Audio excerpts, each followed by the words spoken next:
Bonjour à toutes et à tous et bienvenue dans Sortie de Veille. Et oui, pour une fois ce n'est pas Stéphane qui est au micro et c'est pour une bonne raison. Nous vous avons concocté toute une série de podcasts pour vous accompagner tout au long de l'été. Mais avant toute chose, faisons les présentations. Bonjour Stéphane. Salut Christophe, ravi de te retrouver pour cet épisode spécial. Bonjour Pierre. Salut Christophe, c'est Stéphane et bonjour Cédric du coup. Bonjour Cédric. Salut à tous. À Mac Génération, l'une de nos plus grandes frustrations, c'est de ne pas pouvoir partager avec vous les discussions qui animent notre salle de réunion ou nos canaux virtuels. C'est bien dommage car ce sont souvent les discussions les plus passionnantes. Nous avons donc décidé de nous emparer une nouvelle fois du concept d'opinion impopulaire. Alors le principe est très simple. Chaque personne autour de cette table va défendre une opinion difficile à avouer, un peu honteuse, voire légèrement extrême. Je vous donne un exemple que j'ai déjà lancé dans un épisode de Sortie de Veille. Quand on achète un Mac, ce n'est pas pour y installer des logiciels Microsoft, ok ? Ça m'énerve. Est-ce que c'est vraiment impopulaire, ça ? Je sais pas. Aujourd'hui, c'est Stéphane qui va se jeter à l'eau. Nous allons d'abord le laisser défendre tranquillement son opinion, avant éventuellement de le contredire avec toute la mauvaise foi nécessaire. Allez Stéphane, c'est à toi, nous t'écoutons. Alors, mon opinion impopulaire, c'est une opinion qui m'a valu quelques moqueries à Mac Génération, mais certains ont retourné leur veste depuis. Mon opinion, c'est que Firefox est le meilleur navigateur sur Mac. Alors, pour expliquer ça, il faut déjà que je raconte un petit peu mon histoire personnelle. J'ai commencé à utiliser des ordinateurs, j'avais un PC, et oui, et sur PC, quand j'ai découvert Firefox, c'était une révolution par rapport à Internet Explorer qui était vraiment horrible. Il y avait notamment les onglets, les extensions, enfin c'était le jour et la nuit. Et puis après, j'ai switché sur Mac, et en switchant, en fait, j'ai gardé Firefox. Ça se trouve, ça aurait été différent si j'avais commencé sur Mac, mais voilà, mon histoire a commencé sur PC. Et alors, pourquoi j'ai gardé malgré tout Firefox ? Alors, il y a plusieurs raisons. La première, c'est que c'est un navigateur libre. Il ne dépend ni d'Apple, ni de Google, ni de Microsoft. C'est important qu'il y ait un peu de diversité, que ce ne soit pas ces trois géants de la tech qui imposent tout sur le web. Deuxième argument, c'est un navigateur qui est rapide et économe. Alors, je trouve qu'il a de bonnes performances, il ne consomme pas trop de RAM, et il a même une fonction aussi pour décharger un onglet. Ça permet de garder l'onglet dans la barre, mais de faire en sorte qu'il soit inactif, donc il ne consomme plus du tout de RAM. Troisième argument, c'est un navigateur qui intègre un bloqueur de pub efficace. Il n'y a pas besoin d'installer une extension, il y a un bloqueur de pub qui fait bien le boulot. Et y compris sur iOS. Alors sur iOS, Firefox c'est un cas un peu différent puisque il est obligé d'utiliser WebKit, mais néanmoins il a un navigateur, il a un bloqueur de pub qui marche.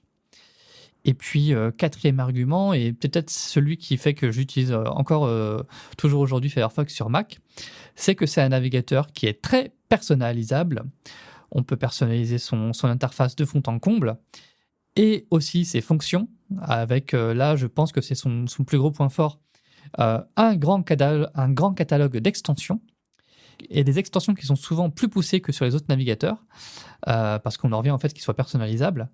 Par exemple, il y a une extension que j'utilise assez souvent qui s'appelle Single File, qui permet en fait d'enregistrer des pages web pour les archiver en tant que page HTML. Donc on conserve vraiment toute la page comme elle était à l'origine. Et ça, c'est une extension qui est arrivée sur Safari aussi, mais qui est arrivée seulement des années plus tard. Et ce que je trouve un peu bête d'ailleurs en parlant d'extension, c'est que sur Safari, si vous voulez une extension, il faut aller sur l'App Store pour télécharger une application qui ensuite vous donne l'extension. C'est assez compliqué. Donc voici toutes les raisons pour lesquelles je trouve que Firefox est le meilleur navigateur sur Mac. Quels sont vos arguments pour contrer ça, s'il y en a vraiment ? Alors, qui c'est qui dit la vérité à Stéphane ? Quand même, les performances et l'intégration, c'est pas possible, quoi. Voilà. Enfin, le jour où je suis passé sur Mac, parce que j'ai eu à peu près le même chemin que toi, et j'ai commencé à une époque avec Firefox où ça s'appelait pas encore Firefox. Je crois que c'était Phoenix à l'époque. Enfin... Il y avait Camino qui était le fork aussi. Il y avait je sais pas Camino si tu aussi, vas... le fork, que j'utilisais en fait, pendant un moment, ouais. Voilà, c'est ça. Quand j'ai commencé sur Mac, j'ai essayé Firefox. C'était pas bien. Enfin, c'était lent déjà. Je suis passé sur Camino, et Camino, en gros, c'était Firefox avec une interface développée pour les Mac. C'est vrai que j'ai utilisé Camino pendant un temps aussi. Ouais. et dont on était persuadé que ça allait être le navigateur qu'Apple allait inclure dans le système, peu avant qu'Apple présente Safari d'ailleurs. Ouais, et malheureusement, ça a été abandonné quelques années plus tard, mais c'était très bien, Camino. Et non, le problème de Firefox, même encore maintenant, c'est que, enfin, ça m'arrive de faire les actualités sur les nouveautés de Firefox à la place de Stéphane. Et dans les actualités, même encore en 2026, c'est « Oh, regardez, on a ajouté cette fonction de macOS qui existe depuis 10 ans. » Bon. C'est vrai, mais voilà, ça s'améliore d'année en année. Ça s'améliore avec le temps, mais il y a le menu de partage qui est intégré depuis quelques années maintenant, voilà. Hein. Voilà. Les Quick Glass, on est où? Les Quick Glass, il n'y en a pas et c'est très bien comme ça, voilà. Alors, ton argumentaire, Stéphane, en plus, il était pas du tout du point de vue utilisateur, parce que c'est si, là, les tous tes arguments, ouais. c'est un peu militant, quoi. Ah non. Je l'aime parce que, si on se cale du côté utilisateur, justement, tout ce qui est perf, ce que dit Pierre, justement, ça tient pas la route. Si on veut un navigateur qui nous bouffe pas toute la batterie quand on est sur portable, on peut pas aller sur Firefox, c'est pas possible. Oh, je pense que c'est mieux que sur Chrome. Et puis, si, c'est vraiment du point de vue utilisateur aussi. Je sais que moi, j'ai plein d'extensions dont je pourrais pas me passer. Mais qui fait ça? Qui installe plein... En fait, les gens, ils prennent ce qu'il y a. Plein de gens. Non. On installe un bloqueur de pub et puis terminé. Je vais être d'accord avec Stéphane sur deux points. D'abord, quand je dis que c'est moins performant, c'est un peu de mauvaise foi, parce que dans les deux cas, que ce soit sur Chrome ou Firefox d'ailleurs, les deux se sont améliorés sur Mac, et vraiment la différence est plutôt infime dans la pratique par rapport à Safari. Et non, parce qu'en fait, j'utilise Safari au quotidien, à 90% Safari, et j'ai toujours Firefox pour quelques extensions et pour quelques cas précis où ça ne fonctionne pas et ça n'existe pas sur Safari. Ouais. Des cas que je ne veux pas nécessairement détailler ici pour plein de raisons, mais voilà. Ouais, je pense qu'on voit lesquels, oui. Voilà. Et j'utilise aussi Tor Browser, en fait. Qui est un fork de Firefox. Ouais. Qui utilise Firefox, en tout cas, pour se connecter, par exemple. Mais ça a plein de défauts, comme par exemple, ce truc est incapable de retenir la taille de mes fenêtres quand je le ferme. Voilà. Et ça, c'est insupportable. Bon, je pense qu'il est temps de sortir la tronçonneuse, parce qu'il y a quand même un énorme angle mort dans l'argumentation de Stéphane, malheureusement. Alors, Firefox, comment dire?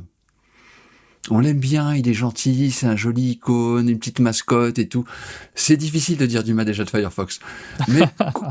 Quoi qu'on en dise, le problème de Firefox, c'est qu'ils ont raté plein de virages, un peu d'ailleurs comme Microsoft, et l'un des virages qu'ils ont raté, c'est le mobile. Firefox n'existe pas sur mobile. Ils ont une application qui est une sorte de coquille vide, hein, ok, c'est très bien, et c'est un truc que je ne comprends pas déjà, ne serait-ce que par rapport au DMA, pourquoi ils n'ont pas fait une version sur iOS de Firefox avec leur moteur de rendu, en disant, regardez, on a notre navigateur web, ok, bon bah on a limité le nombre de téléchargements à 1 million parce que le comportement d'Apple est scandaleux, patati patata, mais regardez, il existe.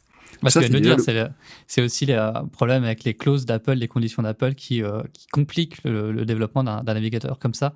Pendant un moment, ils ne pouvaient pas le développer hors d'Europe. Et puis après, il fallait que ça soit une application à part entière. Donc, ils ne pouvaient pas le proposer à la place de Firefox. Donc, il y a plein de conditions comme ça qui compliquent le développement de Firefox. Certainement. Gecko sur iOS. Ouais. Ils n'ont quand même pas fait preuve d'un très très grand courage. Il faut quand même le reconnaître. Et le deuxième point qui est peut-être... le plus méchant vis-à-vis de Firefox, c'est quelque part, c'est un navigateur qui n'innove plus, et ça depuis très longtemps. On a vu toutes les innovations qui sont venues dans le domaine des navigateurs. Alors moi, je pense notamment en termes d'interface. Tout ça, c'est venu avec des navigateurs comme Arc, de la façon dont on pouvait gérer notamment les fenêtres ou mettre deux pages web dans une fenêtre ou plein de trucs comme ça. Et Firefox, c'est devenu un peu le suiveur. Ils arrivent, ils reprennent. Alors c'est vrai qu'ils reprennent à leur compte les meilleures nouveautés des uns et des autres. Mais pour, on va dire, Firefox, la navigation web, c'est quand même le cœur de métier. Je les trouve assez lents et peu innovants. Je pourrais d'ailleurs faire ce reproche à Apple et Safari, dont d'ailleurs la version qui va arriver dans les OS 27. C'est pas, on va dire, c'est pas le jour et la nuit par rapport aux versions précédentes. Et après, si je m'aventure sur ce terrain, mais là, j'ai pas bien regardé où on en est Firefox. Je crois qu'ils sont un petit peu contre l'IA, c'est ça? Où ils en sont exactement? Ah non, c'est pas qu'ils sont contre l'IA, au contraire, même pendant un moment, ils commencent à implémenter des nouvelles fonctionnalités liées à l'IA, mais ça déplaisait à une partie de la communauté, et donc du coup, ils ont fait, en fait, t'as une option qui permet de désactiver ou d'activer toutes les fonctions liées à l'IA. Je trouve ça pas mal parce que voilà, si t'es contre l'IA, bah t'as une option pour tout désactiver. Si t'as rien contre ou tu veux des fonctions IA, bah elles sont présentes. Voilà. Et là, j'ai une carte Joker, une carte maîtresse que j'avais gardée pour la fin. C'est que Firefox sur Mac est un navigateur qui est maintenu pendant très longtemps. Et quoi qu'on en dise, c'est toujours le navigateur qu'on recommande à ceux qui ont des vieux Mac. Là, j'ai vérifié la version ESR de Firefox, donc la version qui est maintenue pendant plus longtemps. Elle tourne encore sur macOS 10.12, qui est sorti en 2016, tandis que par exemple le Chrome, il faut macOS 12 et pas 10.12, mais c'est bien 12 qui est sorti en 2021. Donc si vous avez un vieux Mac, de toute façon, si vous voulez un navigateur qui soit à jour au niveau de la sécurité, il n'y a pas photo, c'est Firefox, quoi. Ouais, mais c'est pas un argument, ça, de dire Ah aux bah gens, si. utilisez un vieux Mac. Bah non, utilisez un vieux Mac avec des failles, mais vous Ouais, mais t'as pas inquiétez toujours pas, le votre choix. navigateur en a pas. Oui, mais enfin, les failles du système restent là. Oui, mais le système, tu l'utilises pas. Tu lances Firefox au démarrage en plein écran, puis hop, voilà. Ouais, c'est pas un Chromebook. Moi, je reviens au tout premier argument, le meilleur navigateur sur Mac, ça marche pas parce que si on veut Apple Pay, si on veut le trou sur iCloud... Apple Pay, tu peux l'avoir avec maintenant, tu as le code QR, tu scannes le code QR avec ton iPhone, et puis tu as Apple Pay. Mais tu te compliques la vie. Si tu veux dire quel est le meilleur navigateur sur Mac, forcément c'est Safari. C'est le plus simple, il est déjà là, et en plus il est efficient, il a toutes les fonctionnalités de l'OS. Le nombre de fois où vous avez entendu vous plaindre parce que Safari avait des bugs, parce qu'il y avait des pages qui ne chargeaient pas, des trucs comme ça. Et le nombre de personnes qui maintenant aiment beaucoup Firefox à la rédaction vont dans le sens de Firefox est un très bon navigateur sur Mac. Ah non, mais très bon, y a aucun doute là-dessus.